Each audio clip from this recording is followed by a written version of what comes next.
Hello everyone, this is lecture number 11 of motion in straight line. Next जो last lecture था उसमें हमने variable acceleration और variable velocity से रिलेटेड कुछ न्यूमेरिकल किए थे, कुछ एडवांस लेवल के अच्छे न्यूमेरिकल थे। ठीक है, आज इस क्लास में पढ़ेंगे अब पहले तो ये एक चार्ट को देखेंगे यहाँ पे। ठीक है, हमें कोई भी अगर क्वेश्चंस गिवन है तो उस क्वेश्चन को देख के कैसे आइडिया लगाएंगे कि इसमें हमें कौन सा इक्वेशन यूज करना है। ठीक है, किस तरह सॉल्व करना है। उसके बाद इक्वेशन ऑफ मोशंस हैं उनको ड्राइव करेंगे, जो कि हम क्लास 9 में पढ़ के आए हैं। ग्राफिकल मेथड से जिनका डेरिवेशन किया होगा हमने क्लास 9 में, b बराबर u प्लस 80, जो भी इक्वेशन ऑफ मोशन है। ठीक है, तो ये वन डायमेंशन मोशन है। वन डायमेंशन मोशन में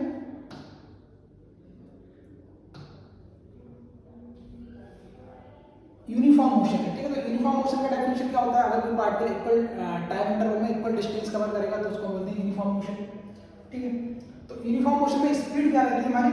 कांस्टेंट। ठीक है, स्पीड कांस्टेंट या फिर वेलोसिटी कांस्टेंट अगर मोशन है वन डायमेंशन। ठीक है, एक स्ट्रेट लाइन का लॉन्ग अगर मोशन हो रहा है तो हम बोल सकते हैं वेलोसिटी की हमारी क्या है? कांस्टेंट। तो यहाँ पे अगर स्पीड कांस्टेंट है, वेलोसिटी कांस्टेंट है, तो एक्सेलरेशन का वैल्यू क्या हो जाएगा? अगर मोशन वन डायमेंशन हो रहा है तो इसमें वेलोसिटी क्या होगी? कांस्टेंट। तो एक्सेलरेशन का वैल्यू 0 हो जाएगा। ठीक है, क्योंकि एक्सेलरेशन का होता है चेंज इन वेलोसिटी और वेलोसिटी में कोई चेंज नहीं हो रहा है, मतलब एक्सेलरेशन 0 होगा। इस केस में अगर हमें डिस्टेंस फाइंड करना है तो डिस्टेंस अगर फाइंड करेंगे तो क्या लगाएंगे? Speed into time. और अगर डिस्प्लेसमेंट फाइंड करना है तो क्या लगाएंगे? Velocity into time. ये तो हो गई यूनिफॉर्म मोशन की बात। अगर मोशन यूनिफॉर्म नहीं है, नॉन यूनिफॉर्म मोशन है, तो नॉन यूनिफॉर्म मोशन का डेफिनेशन क्या होगा? अगर कोई पार्टिकल इक्वल टाइम इंटरवल में अनइक्वल डिस्टेंस ट्रेवल कर रहा है तो उसको बोलेंगे नॉन यूनिफॉर्म। अब नॉन यूनिफॉर्म मोशन जो है वो भी दो तरीके से हो सकता है, एक यूनिफॉर्म एक्सेलरेटेड मोशन और एक नॉन यूनिफॉर्म एक्सेलरेटेड मोशन। तो यूनिफॉर्म एक्सेलरेटेड मोशन का मतलब क्या है? ठीक है, नॉन यूनिफॉर्म मोशन है। इस नॉन यूनिफॉर्म मोशन का बोलेंगे जब हमारा स्पीड या फिर वेलोसिटी का हो वेरिएबल। तो इसके भी इसे भी दो पार्ट में डिवाइड किया है, एक यूनिफॉर्म एक्सेलरेटेड मोशन और दूसरा non uniform accelerated motion. Uniform accelerated motion का मतलब क्या है? इसमें जो हमारा पार्टिकल का एक्सेलरेशन है वो कैसा रहेगा? कांस्टेंट। ठीक है, पार्टिकल का एक्सेलरेशन कांस्टेंट रहेगा। सपोज अगर इस डायरेक्शन में मोशन हो रहा है और इस पॉइंट पे पार्टिकल का कुछ वेलोसिटी हमको दे रखा है 2 मीटर पर सेकंड और एक्सेलरेशन का वैल्यू दे रखा है 1 मीटर पर सेकंड स्क्वायर। ठीक है, तो अगर हम मोशन करते जाएंगे तो टाइम के साथ हमारा स्पीड इंक्रीज होता रहेगा। ठीक है, इंक्रीज होगा, कभी घटेगा नहीं। जिस डायरेक्शन में वेलोसिटी है सेम डायरेक्शन में एक्सेलरेशन है, तो टाइम के साथ हमारा वेलोसिटी इंक्रीज करेगा, कभी डिक्रीज नहीं होगा।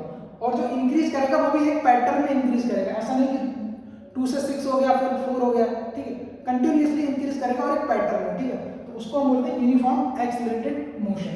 ठीक है, तो यूनिफॉर्म एक्सेलरेटेड अगर मोशन है तो यहाँ पे इक्वेशन अभी हम 3 ड्राइव करेंगे, उनको हम डायरेक्ट यूज कर सकते हैं, जो कि हम 9th क्लास में पढ़ते आते हैं। कौन सा इक्वेशन हमारा? फर्स्ट इक्वेशन v बराबर u प्लस 80, जहाँ पर b है final velocity, u initial velocity, a acceleration और t टाइम। सेकंड इक्वेशन है s equal to ut plus half at square. ठीक है, जहाँ पे s डिस्प्लेसमेंट है, u initial velocity, t time और a एक्सेलरेशन। और थर्ड इक्वेशन जो है v square equal to u square plus 2as। ये तीनों इक्वेशन आप कब यूज कर पाएंगे? जब एक्सेलरेशन का वैल्यू क्या हो? कांस्टेंट। बट अगर एक्सेलरेशन वेरिएबल है, जो कि अभी तक हमने जितने भी क्वेश्चन किए थे उन सब में हमारा एक्सेलरेशन या फिर वेलोसिटी या फिर डिस्प्लेसमेंट किसी ना किसी का फंक्शन था, मतलब वो वेरिएबल थे। तो अगर वेरिएबल होंगे तो क्या करेंगे? तो हमारे पास सिंपल वही डिफरेंशिएशन या फिर इंटीग्रेशन वाले मेथड से हमको जाना है। तो वही इक्वेशन हमारे पास थी, एक है b बराबर dx अपॉन dt, या तो डिफरेंशिएशन का यूज करेंगे या फिर इसी को इंटीग्रेशन के फॉर्म में लिखेंगे तो dx बराबर क्या लिख सकते हैं? b dt। ठीक है, और एक था a बराबर dv अपॉन dt। एक फार्मूला हमारे पास और था एक्सेलरेशन का, a बराबर रीसफल करके जो हमने फाइंड किया था v dv ओवर dx। ठीक है, तो इन्हीं को या तो डिफरेंशिएशन, अगर वेरिएबल एक्सेलरेशन है तो या तो हमें डिफरेंशिएशन करना पड़ेगा या फिर इंटीग्रेशन की हेल्प से आंसर फाइंड करना रहेगा। ठीक है, b बराबर dx बाई dt, dx बराबर क्या लिख देंगे? b dt, dv बराबर a dt और a dx बराबर b dv। ये तीन इक्वेशन आ गई। अगर वेरिएबल है इस तरह से करेंगे, कांस्टेंट एक्सेलरेशन है, ये इक्वेशन डायरेक्ट यूज करेंगे। एक्सेलरेशन का वैल्यू अगर 0 है तब इनका यूज करेंगे। ठीक,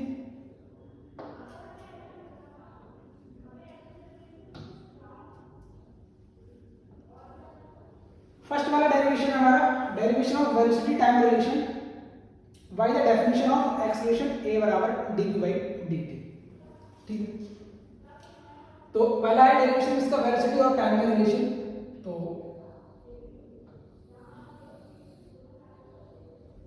सपोज ये पॉइंट ए है और इस पॉइंट को मैंने बोल दिया बी।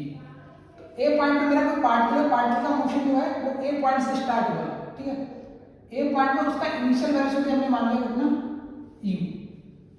बी पॉइंट पे पहुंचा तो यूनिफॉर्म एक्सीलरेटेड मोशन के लिए है। ठीक है, जो भी इक्वेशन हम यहाँ पे ड्राइव कर रहे हैं उन सब में जो एक्सीलरेशन का वैल्यू है वो कैसा रहेगा, कांस्टेंट। ठीक है, एक्सीलरेशन का वैल्यू कांस्टेंट रहेगा क्योंकि यूनिफॉर्म एक्सीलरेशन मोशन है। तो इस पार्टिकल के पास इनिशियल वेलोसिटी है u और इसके पास एक्सीलरेशन है यूनिफॉर्म एक्सीलरेशन a।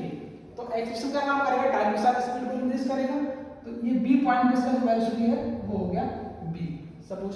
ठीक है, यहाँ पे टाइम का जहाँ से मोशन स्टार्ट हुआ है वहां पर मैं अपनी क्लॉक को स्टार्ट किया। तो सपोज t बराबर 0 और एट ए टाइम जब वो बी पॉइंट पे पहुंचा उस समय टाइम हो गया हमारा t। ठीक है, ये इतना डाटा हमको गिवन होगा। तो अब इसको हमें प्रूफ करना है भाई कैलकुलस मेथड। तो a बराबर dv बाई dt। तो यहाँ से हम लिखेंगे a equal to dv upon dt।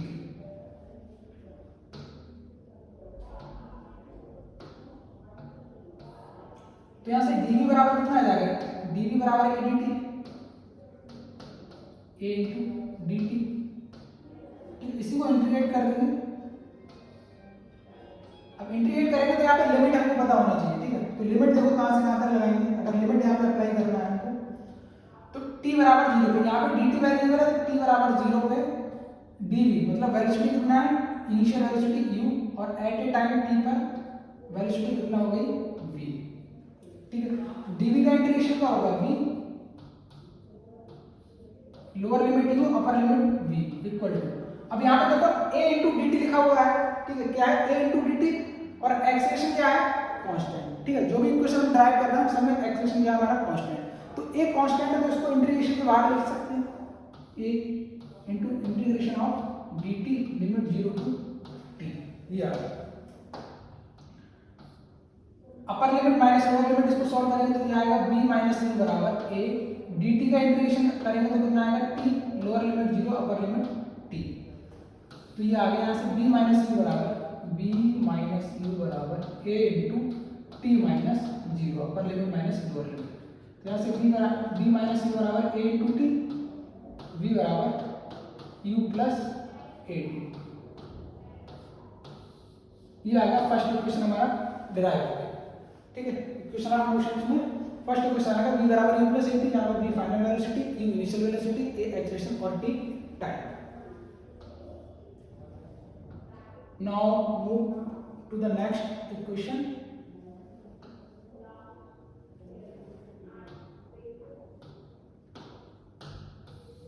इसमें derivation of displacement time relation. तो डिस्प्लेसमेंट और टाइम में कैसा रिलेशन रहता है, s बराबर ut plus half it square जो कि सेकंड इक्वेशन है।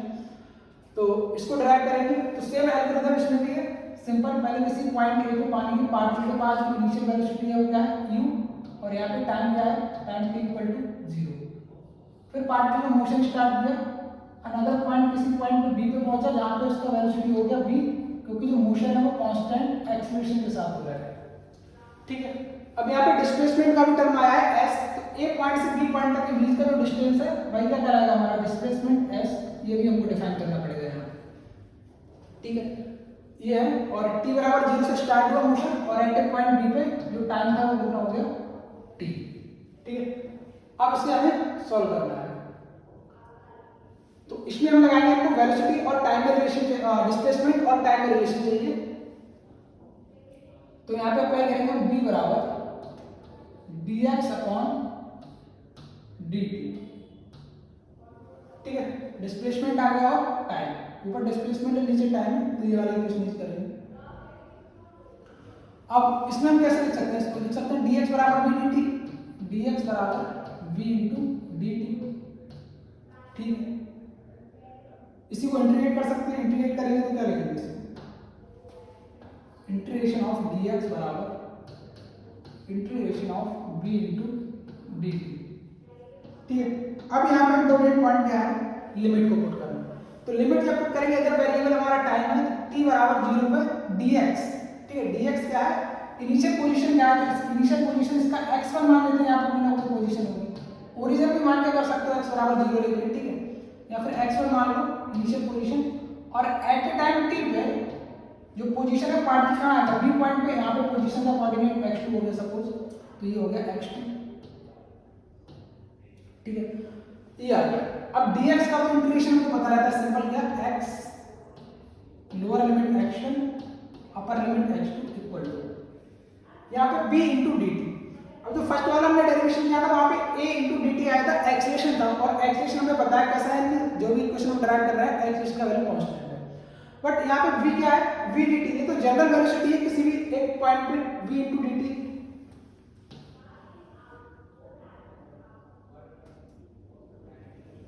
किसी एक पॉइंट पे, ठीक है, तो ये टाइम के साथ चेंज हो रही है, ये जो वेलोसिटी है ये क्या है, टाइम का फंक्शन है, ये टाइम के साथ चेंज हो रही है, ये कांस्टेंट नहीं है। ए पॉइंट पे हमारी वेलोसिटी क्या है, इनिशियल वेलोसिटी u, जो कि कांस्टेंट है, u का वैल्यू कुछ ना कुछ गिवन होगा। ठीक है, u हमको फिक्स हो गया, मतलब ये u पता है, तो u तो कांस्टेंट है, बट ये वाला भी है वो वेरिएबल है। अब देखो u कांस्टेंट हो गया, पार्टिकल के पास एक्सेलरेशन टाइम के साथ साथ इसका स्पीड इंक्रीज हो रहा होगा, टाइम के साथ साथ इसका स्पीड इंक्रीज हो रहा है, तो जो v है वो टाइम का फंक्शन है, मतलब टाइम पे डिपेंड कर रहा है, जैसे जैसे टाइम इंक्रीज हो रहा है v का वैल्यू इंक्रीज हो रहा है। तो v अगर टाइम का फंक्शन है तो उसको हम इंटीग्रेशन के बाहर नहीं लिख सकते। ठीक, v अगर टाइम का फंक्शन है तो उसको हम इंटीग्रेशन के बाहर नहीं लिख सकते। तो फिर क्या करना होगा, तो जो फर्स्ट वाला इक्वेशन हम ड्राइव किए थे, फर्स्ट वाले में हमारे पास रिलेशन आया था v बराबर u प्लस ए टी। ठीक है, एक रिलेशन हमको पता चल गया ना, v बराबर u प्लस ए टी होता है, तो इसको यहाँ पे पुट करेंगे, v बराबर u plus A T into D T lower limit 0 upper limit t। अब देखो u क्या है, u कांस्टेंट है, ठीक है, एक्सेलरेशन भी कांस्टेंट है, और t क्या है, फंक्शन है टाइम का, ये t हो गया, और इंटू dt, तब इसका इंटीग्रेशन इजीली हो जाएगा। ठीक है, तो इसको ब्रेक करके लिखेंगे अगर दो पार्ट में, तो इस तरह से लिखेंगे। ठीक है, ये हो जाएगा upper limit minus lower limit x2 minus x1, इसको ब्रेक करके लिखेंगे तो limit 0 to t u into dt plus limit 0 to t a into t dt। x2 minus x1 क्या है, ये फाइनल पोजीशन, ये इनिशियल पोजीशन, तो x2 माइनस x1 ये तो डिस्प्लेसमेंट है, तो यहां से आ गया डिस्प्लेसमेंट s इक्वल टू, अब u क्या है, u कांस्टेंट है, u इनिशियल वेलोसिटी जो कि हमें गिवन होगी ये कांस्टेंट है, तो u कांस्टेंट है, उसको हम बाहर ले सकते हैं, u कांस्टेंट को बाहर लिया, इंटीग्रेशन सिंपल किसका होगा, dt का, dt प्लस एक्सेलरेशन कांस्टेंट है, उसको बाहर ले लेंगे, इंटीग्रेशन किसका होगा, t dt का, t इंटू dt, ये आ गया। ठीक, इसको फर्दर सॉल्व करेंगे तो क्या आएगा, displacement s equal to u into dt का इंटीग्रेशन क्या हो जाएगा, t, u इंटू dt का इंटीग्रेशन हो गया t limit 0 to t plus a t dt का इंटीग्रेशन क्या होगा, t की पावर यहाँ पे क्या होगी 1, और x की पावर n dx का इंटीग्रेशन हम जानते हैं x की power n plus 1 upon n plus 1, तो इसका करोगे तो t स्क्वायर बाई 2 आ जाएगा, t square by 2 limit 0 to t, s बराबर आ गया u upper limit t minus lower limit 0 plus a upper limit कितना है t square by 2 minus lower limit 0 का होल स्क्वायर डिवाइडेड बाई 2, तो simple 0 हो जाएगा। तो यहाँ से आ गया s बराबर ut plus half a t square, ये आ गया हमारा सेकंड इक्वेशन। ठीक है, equation of question, second equation आ गया, तो इसका यूज किया हमने v बराबर dx बाई dt का, तो इसमें सिंपल याद करना है, लिमिट भी हम पुट कर लेंगे, बट सिंपल जो फैक्टर है हमें याद रखना है वो v बराबर u प्लस a t। यहाँ पे जो v है वो कांस्टेंट नहीं है, टाइम का फंक्शन है, तो उसको हम इंटीग्रेशन के बाहर नहीं ले सकते। ठीक है, तो उसको हमको एज ए टाइम का फंक्शन रखना पड़ेगा। इंटीग्रेशन में पता है, जो फर्स्ट वाला इक्वेशन में डिराइव किया था v बराबर u प्लस a t, तो वहां से इसका वैल्यू पुट कर देंगे, उसके बाद सिंपल सा इंटीग्रेशन करना है, सेकंड इक्वेशन डिराइव हो जाएगा। ठीक,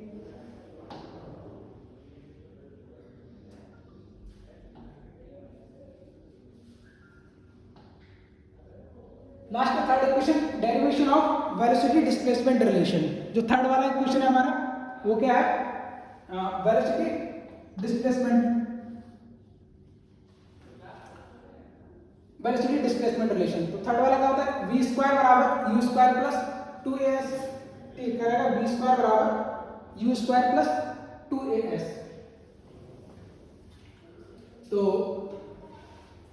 ये वाला इक्वेशन को ड्रा करना है, v स्क्वायर बराबर u स्क्वायर प्लस 2as, ठीक है। तो जब फर्स्ट वाला मैं ड्रा किया था तो इक्वेशन यूज की थी a बराबर dv बाई dt, सेकंड वाला रिलेशन v बराबर dx बाई dt से आ गया, ठीक है। थर्ड वाला कहां से आ गया, अब हमारे पास केवल दो इक्वेशन है, ठीक है। मोशन एंड कंटिन्यू चल रहा था, पूरा काइनेमैटिक्स में यही दो इक्वेशन यूज होती है, ओरिजिन यही है। अब इन दो से एक इक्वेशन हम और बना लेते हैं, और कैसे करके बनाते हैं, जो एक्सेलेरेशन है, एक्सेलरेशन a बराबर dv बाई dt जो है, इसी में dx का मल्टीप्लाई कर देते हैं, ठीक है। तो a बराबर यहाँ से क्या आ जाएगा, ये देखो ये dx बाई dt जो है ये बन जाएगा वेलोसिटी और dv ओवर dx। तो एक रिलेशन हमारे पास और आ जाता है, acceleration in terms of velocity and displacement, a बराबर b dv over dx।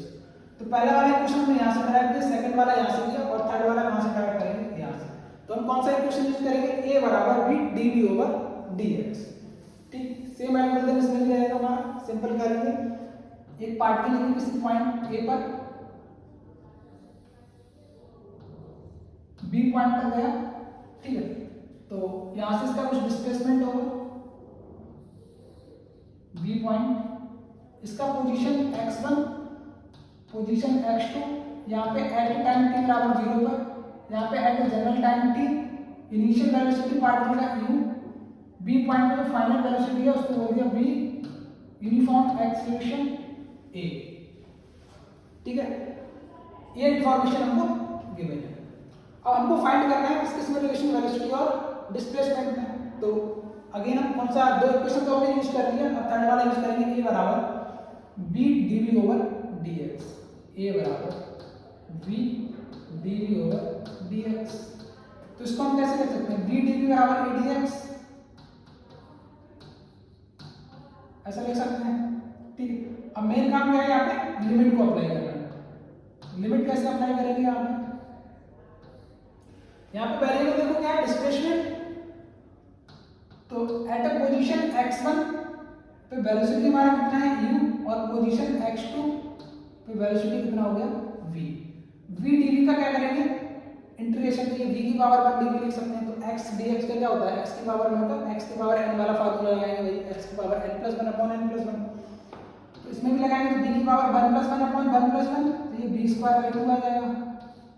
Lower limit u, upper limit v, equal to acceleration constant है उसको हम बाहर ले लेंगे, uniform acceleration into dx, limit x1 से x2, ये आ गया।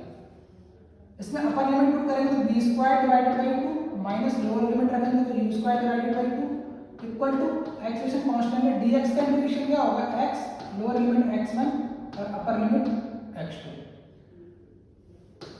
ठीक है। सिंपल सा इंटीग्रेशन है।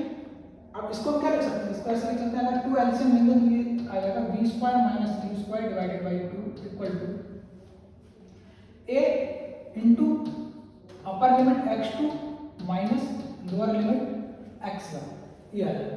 अगेन x2 माइनस x1 को हम क्या लिख सकते हैं, डिस्प्लेसमेंट, यही तो डिस्प्लेसमेंट, फाइनल पोजीशन और इनिशियल पोजीशन के बीच का डिस्टेंस जो रहेगा, मिनिमम डिस्टेंस।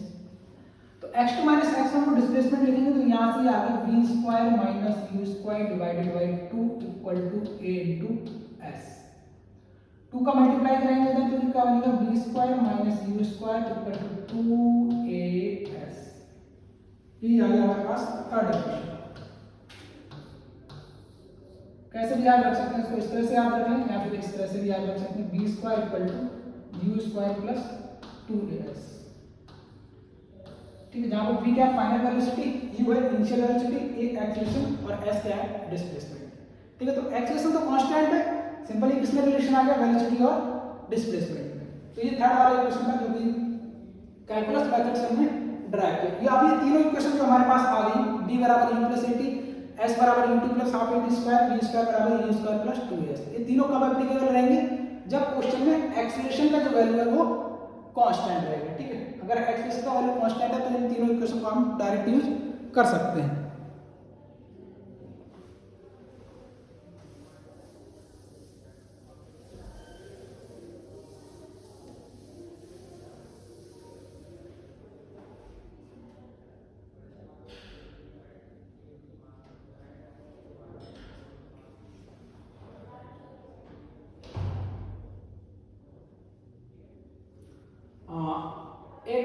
डेरिवेशन और देख लेते हैं, ठीक है। बाकी जो नेक्स्ट क्लास में मतलब जो भी नेक्स्ट लेक्चर रहेगा उसमें इससे रिलेटेड कुछ न्यूमेरिकल्स करेंगे हम, ठीक है। तो ये क्या है, डिस्प्लेसमेंट इन nth सेकेंड, ठीक है। तो इसका क्या मतलब है, displacement in nth second. Suppose ये पार्टी है, एक सेकंड में इसने कुछ डिस्टेंस कवर किया और ये बी पॉइंट पे आ गया, फिर इसने अगले एक सेकंड में फिर कुछ डिस्टेंस कवर किया होगा, सी पॉइंट पे आ गया, फिर अगले एक सेकंड में कुछ डिस्टेंस कवर किया होगा, ये आ गया। तो ए से बी तक का जो टाइम इंटरवल है वो है 1 सेकंड, ए से सी तक का जो टाइम इंटरवल है वो है 2 सेकंड, और ए से डी तक का जो टाइम इंटरवल है वो है 3 सेकंड। तो 3 सेकंड में कितना डिस्टेंस कवर किया बोलेंगे एडी, 2 सेकंड में कितना डिस्टेंस कवर किया एसी, 1 सेकंड में कितना डिस्टेंस कवर किया बीसी, एबी, ठीक है। बट अगर मैं पूछूं कि सेकंड वाले सेकंड में कितना डिस्टेंस कवर किया तो कितना हो जाएगा, सेकंड वाले सेकंड में बीसी, बी से सी तक।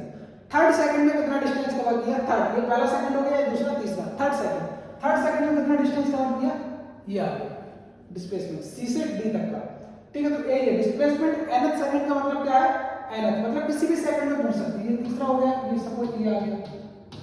तो फोर्थ सेकंड ऐसा लिखा हुआ है डिस्प्लेसमेंट इन फोर्थ सेकंड। तो displacement in fourth second find करना है, मतलब हमको डी से लेके ई तक का ये डिस्टेंस बताना है, डी, ठीक है। डिस्प्लेसमेंट इन nth सेकंड का मतलब, तो डिस्प्लेसमेंट इन n सेकंड और इन nth सेकंड दोनों का अलग अलग मतलब है। ए से डी तक का जो डिस्टेंस है वो क्या कराएगा, displacement in 3 second, displacement in 3 second, ठीक है। But displacement in third second, अगर थर्ड सेकंड की बात करें तो हमें क्या फाइंड करना रहेगा, सी से डी तक, सी से डी तक का डिस्प्लेसमेंट, यहाँ पे कितना डिस्टेंस हम ट्रैवल किया, ठीक है। तो इसका मतलब समझ आ गया होगा कि डिस्प्लेसमेंट इन 3 सेकंड या डिस्प्लेसमेंट इन थर्ड सेकंड दोनों का मीनिंग अलग अलग है। थर्ड सेकंड दोनों का मीनिंग अलग है, ठीक है। समझ आ गया होगा। तो इसका डायरेक्ट फार्मूला हम यूज कर सकते हैं, S N displacement in nth second बराबर u plus half a 2n minus 1, जहाँ पे n क्या है, nth सेकंड, जो की वैल्यू दी गई है क्वेश्चन में, और ये एक्सप्रेशन। तो इसको देखो किस तरह से डिराइव करेंगे। सपोज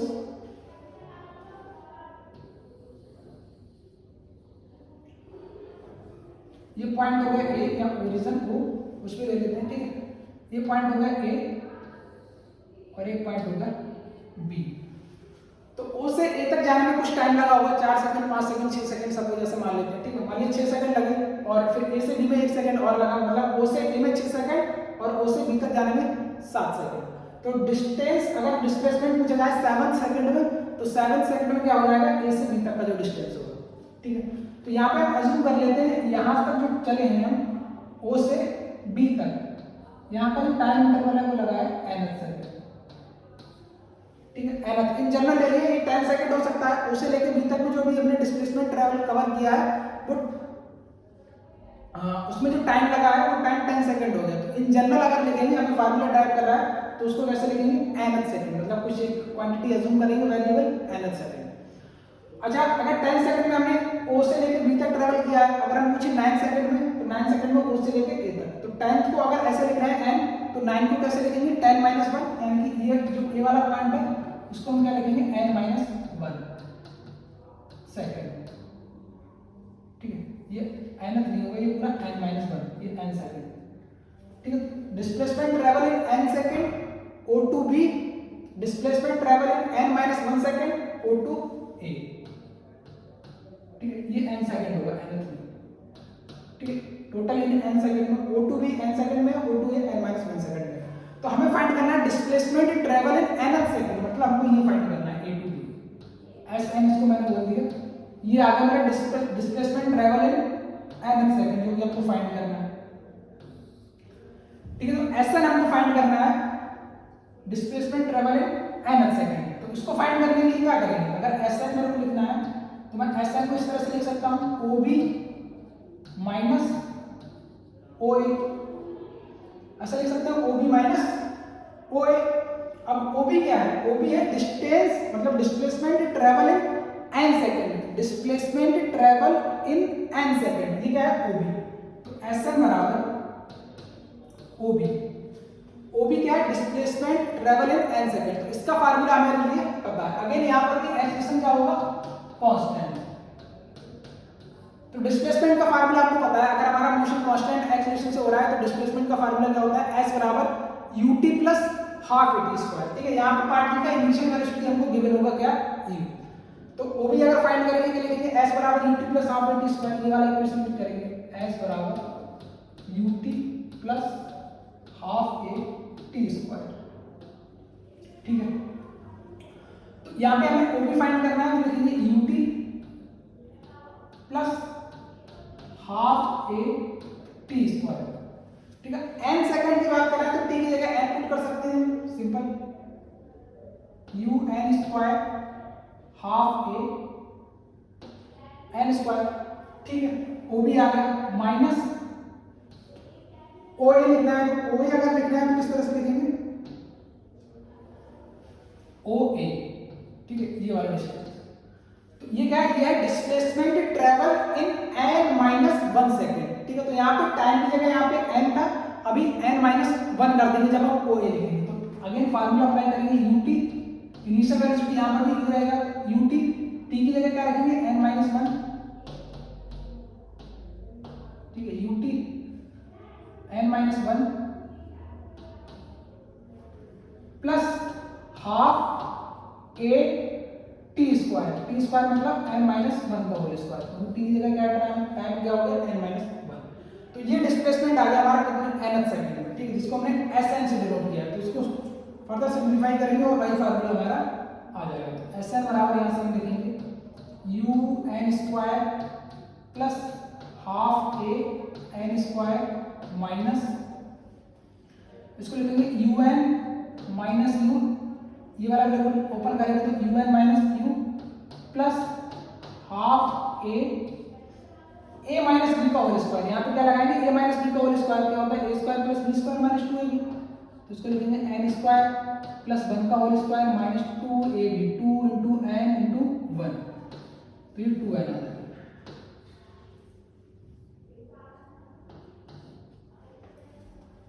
Sn बराबर यहाँ से आ गया u n square plus half a n square minus u n minus u plus half a, अब इसको भी हाफ का मल्टीप्लाई कराएंगे अंदर ब्रैकेट में, तो ये हो जाएगा half a n square plus half A minus, half ए का मल्टीप्लाई होगा 2 से 2 कैंसिल आउट, माइनस का ए एन आ जाएगा। ठीक है, ये आगे सिंपलीफाई होगा। अगेन इसको एक स्टेप और सिंपलीफाई करेंगे,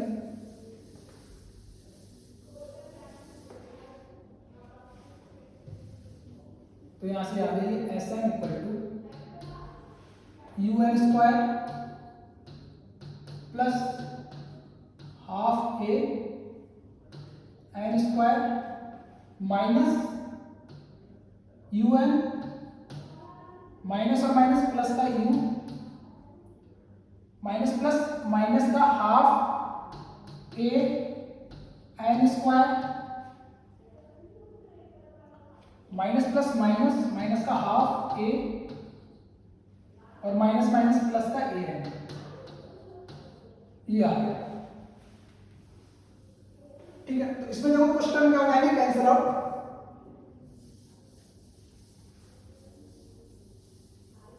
कुछ टर्म्स में कैंसिल आउट हो जाएंगे, तो ऐसा बराबर यहां से आ जाएगा हमारा यू एन स्क्वायर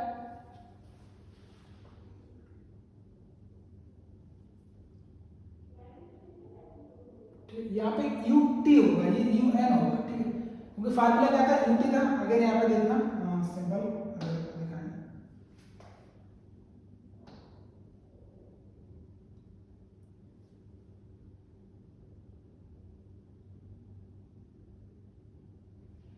ठीक है, ये जो है यू एन है, you t plus half a t square होता है, यहाँ पे स्क्वायर आता है। ठीक है, तो ये यू एन होगा यहाँ पे, यू एन। ठीक है, यू एन आएगा, u t plus half a t square, simple. ठीक है,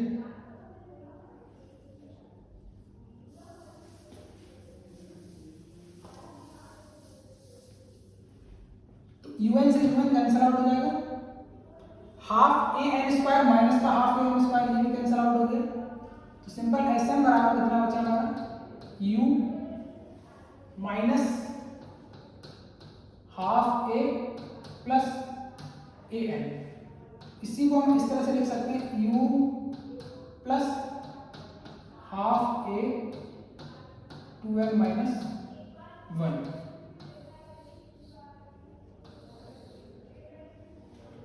ठीक है, a बाई टू क्या लेंगे, a बाई टू कॉमन लेंगे तो a बाई टू अगर यहाँ से कॉमन लेंगे यहाँ पे क्या बचेगा माइनस का 1, और यहाँ से अगर a बाई टू कॉमन लेंगे तो क्या बचेगा, a कॉमन आएगा, a कॉमन आ गया बाहर, नीचे से 2 कॉमन लेंगे, अगर 2 कॉमन नहीं है तो उसका मल्टीप्लाई हो जाता है ऊपर। ठीक है, यहाँ से an से अगर a बाई टू कॉमन लेंगे, an से अगर हम कॉमन लेंगे a बाई टू तो अंदर क्या बचेगा 2n, ऐसा ही तो लिखेंगे क्योंकि 2 से 2 कैंसिल आउट, an आ गया, तो an से अगर a बाई टू कॉमन लेंगे तो क्या बचेगा 2n, और a बाई टू से अगर a बाई टू कॉमन ले लेंगे तो सिंपल माइनस का बचेगा। ठीक है, तो ये आ गया डिस्प्लेसमेंट इन nth सेकंड। तो ये फार्मूला आपको डायरेक्ट याद रखना है। अगर हमसे क्वेश्चन में डिस्प्लेसमेंट इन nth सेकंड अगर पूछा जा रहा है तो Sn बराबर क्या रखेंगे फार्मूला यार, Sn equal to u plus half a 2n minus 1।